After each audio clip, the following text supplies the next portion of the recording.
Fala Fogão, tá começando a primeira edição do Radar Alvinegro nessa terça-feira, 6 de agosto. Finalizada a 21ª rodada do Campeonato Brasileiro e com mudança importante na parte de cima da tabela. Sai o Palmeiras da terceira colocação, entra o Fortaleza. No duelo do quinto contra o quarto colocado ontem em Cariacica, o Leão do Pici levou a melhor para cima da Raposa. E uma curiosidade, esse jogo só aconteceu no Espírito Santo porque o mando de campo havia sido vendido ainda na gestão do Ronaldo. O Pedrinho do Supermercados BH até tentou retornar com esse confronto para Minas Gerais, para o Mineirão, onde o Cruzeiro está muito forte, não tem como falar nada diferente disso, 100% de aproveitamento. Mas a diretoria do Fortaleza não é boba nem nada, né? Nananina não, nada de jogar no Mineirão, vamos jogar onde já estava definido. E valeu a pena, venceu por 2-1, somou mais 3 pontos. Fortaleza que está vendo o Vojvoda novamente fazer um baita trabalho, não tem como negar. O Vojvoda, cara, é muito bom treinador. A verdade é essa. Nos últimos 10 jogos, o Fortaleza tem 8 vitórias, 1 empate e 1 derrota. E o Fortaleza tem um jogo a menos no Brasileiro. Vencendo esse confronto, pode ir a 42 e ficar 1 ponto da liderança. Pois é, cara, essa disputa está muito acirrada. Fortaleza, Flamengo, Botafogo são as equipes que estão sendo mais consistentes nesse momento. Essa é a grande verdade. E o Leão do Pici pode disputar sim essa liderança, até porque já não está na Copa do Brasil, só está jogando a Sul-Americana, não tem uma profundidade de elenco assim com qualidade em todos os setores para dar e vender, é verdade, não é o caso, mas o trabalho do técnico dá o tom da consistência que o Fortaleza está conseguindo apresentar nesse campeonato. E não pode ser desconsiderado, eu de verdade não vou desconsiderar. Ah, Vitor, mas quando chegar o momento que afunilar, as coisas podem ficar pesadas demais, porque você tem o desgaste. Tudo isso é verdade, eu concordo.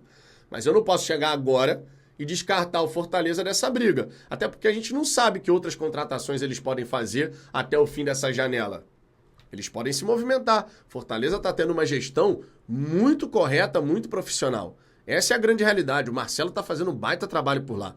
Então não dá pra gente descartar só porque o Fortaleza, que é isso, que é aquilo, porque senão a gente acaba entrando naquele mesmo lugar que fazem com o Botafogo, né?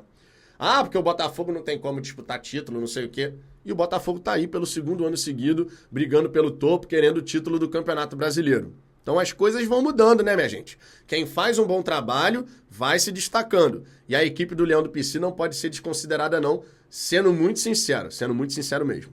Nós temos aí no G6 o Botafogo na liderança, o Flamengo vice-líder, você tem o Fortaleza na terceira colocação. Palmeiras é 4º colocado, Palmeiras que é o pior time nesse momento das equipes que estão no G6, o Cruzeiro que ainda tem um jogo a menos também, tá com 35, tá na 5ª colocação, à frente do São Paulo nos critérios de desempate.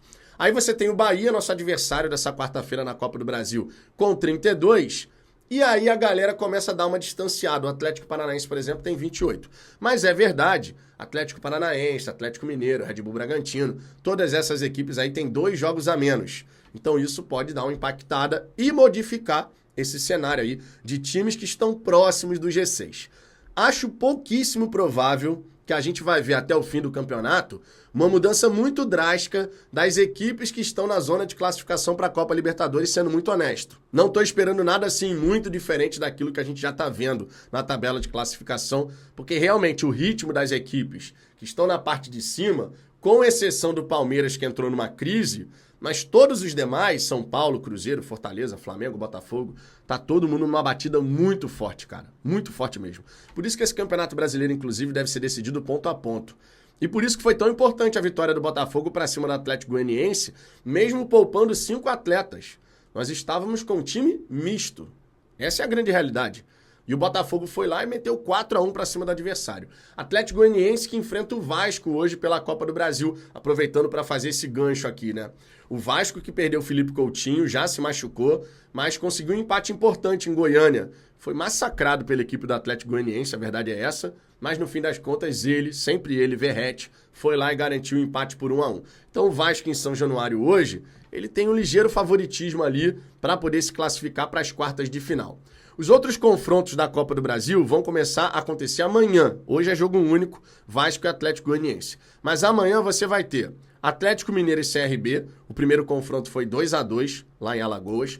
Você vai ter Bahia e Botafogo, 7 da noite. É sempre bom lembrar o horário desse confronto. Foi 1-1, você sabe disso. Red Bull Bragantino e Atlético Paranaense. O Furacão venceu por 2-0 na Liga Arena.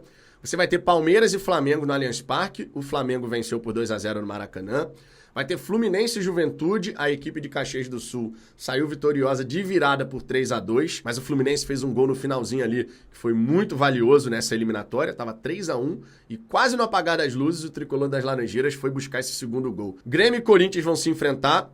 0-0 a partida de ida. O Grêmio tem esse favoritismo. Goiás e São Paulo. O tricolor do Morumbi tricolor do Morumbis. Ele já tinha vencido por 2-0 o primeiro jogo, então é favorito também. O Goiás está na Série B. O São Paulo pegou um adversário bem tranquilinho, né, na Copa do Brasil. Falando sobre Bahia e Botafogo, claro que a gente tem um grande desafio pela frente. A Fonte Nova vai estar abarrotada, torcedores do Bahia confiantes aí para avançar de fase na Copa do Brasil. Mas eu vou falar com muita sinceridade com vocês. Eu tô com uma expectativa muito positiva, muito boa para esse confronto, assim. Não tô sentindo a menor ansiedade. Eu tô com plena convicção da capacidade que o nosso time possui, sabe? E isso tá me dando uma paz de espírito assim. Tudo bem, antes da bola rolar, claro, quando começar o jogo dá aquele nervosismo normal, aquele friozinho na barriga, aquela tensão, tudo normal. Mas assim, quando eu paro pra pensar nesse jogo de amanhã, eu tô sereno, cara. Eu tô sereno assim porque eu sei que a nossa equipe tem muita capacidade pra chegar lá na Fonte Nova e fazer um grande jogo. E eu, inclusive, acho que o Botafogo vai vencer. Falei aqui na resenha do almoço de ontem. Acredito que a gente pode vencer aí por um 3-1. Não porque vai ser fácil. Acredito que pode ser um 3-1 naquela configuração. O Botafogo fez 1-0, o Bahia teve que correr atrás. Aí consegue, de repente, um empate. O Botafogo faz o 2-1. O Bahia tem que se lançar porque tem que buscar o resultado. Num contra-ataque a gente mata e faz o 3-1. Alguma coisa nesse sentido, sabe? Mas eu tô muito confiante, assim, em relação à nossa capacidade, à nossa possibilidade de avançar para as quartas de final. E eu quero saber a sua opinião, inclusive, sobre isso. Como é que você está se sentindo em relação a essa partida de amanhã? Você também tem esse pensamento, essa expectativa boa? Nada de ansiedade. Não é nada de ansiedade. De confiança mesmo, assim. Confiança. Eu tô muito confiante aí para a gente poder fazer um grande jogo, um grande confronto. E acredito que o Arthur Jorge e os nossos atletas vão dar conta do recado. Realmente acredito. E olha, sempre lembrando, classificar para as quartas de final da Copa do Brasil garante uma bela grana de premiação, o que é sempre bem-vindo, logicamente. O Botafogo vai aumentando as suas receitas com premiações, que era uma coisa que a gente recebia sempre muito pouco, né? Porque o Botafogo não avançava nas competições. Fora que isso dá toda uma confiança. Dá para imaginar, por exemplo, o Palmeiras sendo eliminado na Copa do Brasil para o Flamengo, ampliando essa crise às vésperas do confronto da Copa Libertadores. E por outro lado, se o Botafogo classifica diante do Bahia, liderando o campeonato, bem pra caramba, isso nos coloca num nível, sabe, de confiança ali, não de soberba, tá? Não vamos confundir confiança, porque confiança em excesso é ruim. Mas um nível de confiança ali em relação às nossas forças, à nossa competência, que nas vésperas desse confronto pela Copa Libertadores, pode ser fundamental, cara. Você sabe que eliminatórias assim se decidem no detalhe. Então eu realmente acredito que, eliminando o Bahia na Copa do Brasil e vendo o Palmeiras rodando pro Flamengo, a gente pode ter, quando chegar a ocasião do confronto Botafogo e Palmeiras, a gente tá aqui, né, estamos seguros, a gente sabe o que tem que fazer, enquanto o Palmeiras pode estar naquela, pô, cara, será que a gente vai conseguir? E às vezes esse pequeno detalhe faz toda a diferença. Fogão, o que você pensa, primeiro, sobre Copa do Brasil, classificação, se acredita, tá confiante? E segundo, Campeonato Brasileiro. Fortaleza, ele tá na briga, tá? Mas eu quero saber se você também entende dessa forma. Tu acredita que o Fortaleza tem capacidade e fôlego para seguir na briga pela ponta da tabela? Eu acho muito bacana quando você tem uma mudança de forças, assim, aquilo que vinha acontecendo habitualmente, e você consegue ter novos players, digamos assim, né? Novas equipes se colocando nessa disputa. É o caso do Botafogo, que durante anos e anos não tinha essa possibilidade de ganhar o título do Brasileiro. E é o caso também do Fortaleza, que está fazendo um baita trabalho com o Vojvoda mais uma vez, a diretoria lá realmente mandando muito bem na gestão. E você vê, né? É uma equipe que não tem os grandes orçamentos e tá lá, disputando o topo da tabela. Pois é. Quando tem um trabalho sério, as coisas podem acontecer.